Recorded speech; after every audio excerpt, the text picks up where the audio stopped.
जादुई बर्फ का गोला।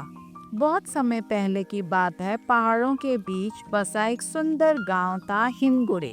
यह गांव साल भर बर्फ से ढका रहता था।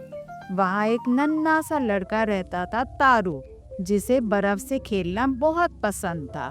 लेकिन तारू की एक शिकायत थी, ये बर्फ हमेशा ठंडी और सफेद क्यों होती है? क्या इसमें कोई जादू नहीं हो सकता? एक दिन तारू जंगल की ओर खेलते खेलते दूर निकल गया।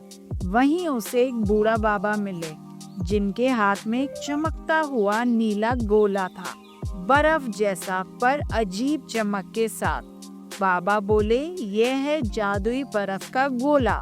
इसे वही चला सकता है जिसके दिल साफ हो और जो दूसरों के लिए सोचे। तारू ने उत्सुक होकर पूछा, ये क्या करता है बाबा?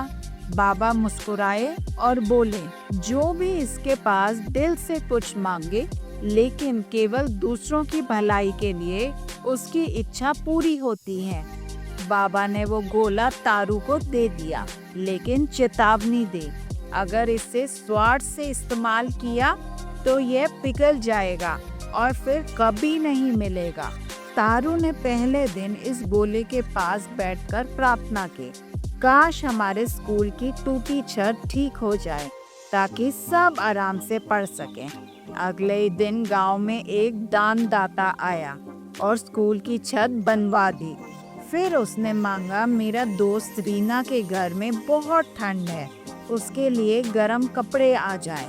अगले दिन किसी ने रीना के घर नई ऊनी कपड़े दे दिए। धीरे धीरे गांव के लोग समझने लगे कि कुछ तो चमत्कार हो रहा है, लेकिन तारू ने कभी नहीं बताया कि यह किसका काम है। एक दिन तारू के मन में ख्याल आया, क्यों ना मैं अपने लिए एक बड़ा खिलौना का घर मांग लूं। जैसे ही उसने इच्छा की, गोला हल्का सा पिघल गया। वो डर गया, तुरंत बोला, नहीं नहीं, मुझे कुछ नहीं चाहिए, बस सब खुश रहें। गोला फिर ठंडा हो गया और चमकने लगा।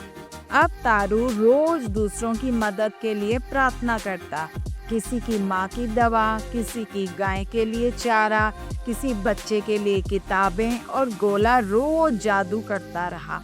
गांव में खुशहाली फैल गई। बर्फ अब भी गिरती थी, पर अब वो सर्द नहीं लगती थी। उसमें ममता और मदद की गर्मी खुल गई थी। कहानी की सीख, अगर दिल साफ हो और इरादा नेक, तो सबसे बड़ी ताकत बनता है निस्वार्थ प्रेम। सच्चा जादू दूसरों की मदद करने में ही छुपा होता है। धन्यवाद दोस्तों।